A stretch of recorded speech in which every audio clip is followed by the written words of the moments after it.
Welcome back to another episode of 5 Minutes in Horror Haven with Matthew Fisher. I'm your 5-minute host, Matthew Fisher. Raise up and toast. Here we go. This week's episode, we could fall into the category of F, as in The Forest, which was the film that I picked this week that I didn't see. I found it on Netflix, of all places, 2016. This is a PG-13 film starring Natalie Dormer, Eon Mackey, and Stephanie Vogt. This one kind of takes place, you got a girl who,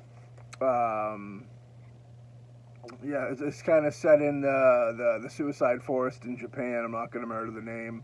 But there's a girl that kind of goes looking for, she gets a phone call from the Japanese police telling her they think her twin sister is in this forest who is going to kill herself off. So she goes to Japan and she meets up with a reporter, and this reporter and like a park official go into the woods looking for her sister, and once in there, they got to deal with a bunch of supernatural powers because of all the people that killed themselves off in there. This movie wasn't terrible, but it wasn't a masterpiece, you know what I mean? The production value of it was pretty good. It had some really good parts where it had some creepy moments to it. I will say, for a film getting into the forest, it's not really... It dove into a couple things that you really wouldn't catch in another film in the forest type deal. Unfortunately, I'm doing a film based in the forest, and there's a couple gags in this that I was trying to pull off in that. So we'll see if they stay, and we get to do them after COVID leaves town. But yeah, some real creepy moments. I'd recommend it for a watch. Don't get in there if you're thinking you're getting the best thing in the world. But if you think you're getting the worst thing in the world, you probably won't be too disappointed with it. But I'd give it. I'm not really doing ratings. I'm doing yay or nays. So I'd give you a check it out if you're looking for something to watch. Like I said, PG-13. At times it kind of gets into a realm where you push it, and it's pushing that PG-13. But for the most part, it's just kind of a creepy little movie. I notice a lot of horror movies are taking that weird Lifetime movie type horror route nowadays, playing it safe, which is very unfortunate, I think. But what can you do? Vinyl for this week, From Dusk Till Dawn, right there, classic.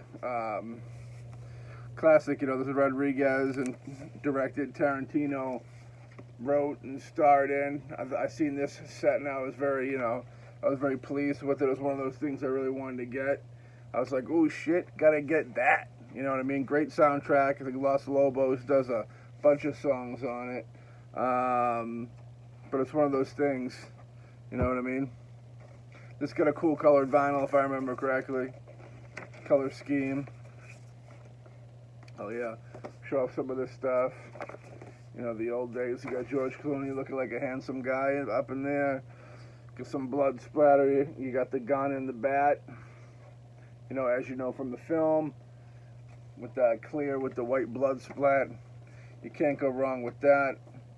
They've been putting out a lot of Rodriguez's movies lately. Well, I shouldn't say a lot. They put out this in Desperado and equally cool editions. I've yet to get Desperado yet, but I plan on it.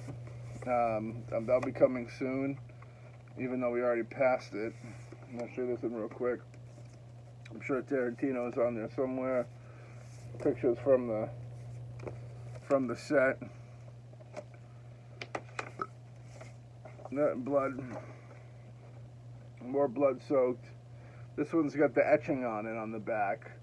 It's got you can't really see it, but it's got the bat and the gun etched into the back. That's why there's no sticker. You know what I mean? No fucking sticker. You know what I mean, dude? So, yeah, I'd say for The Forest, it's kind of a creepy, kind of ghosty ghoul flick if you like that type of thing, which I do, so I wasn't too hard on it. Had the low budget feel, but like a good one, good low budget feel where the film was still quality, and it was worth a watch. Like I said, don't quote me. That's by all means not a great film. You know what I mean? But if you're looking for something to watch, maybe even with your girlfriend where you don't want her to be too scared and upset, then this is one of those type of movies you'd want to throw on. All right, if you get a chance to pick this up, pick it up. I think it's out of print. And The Forest on Netflix. You want to check it out, check it out. I don't care.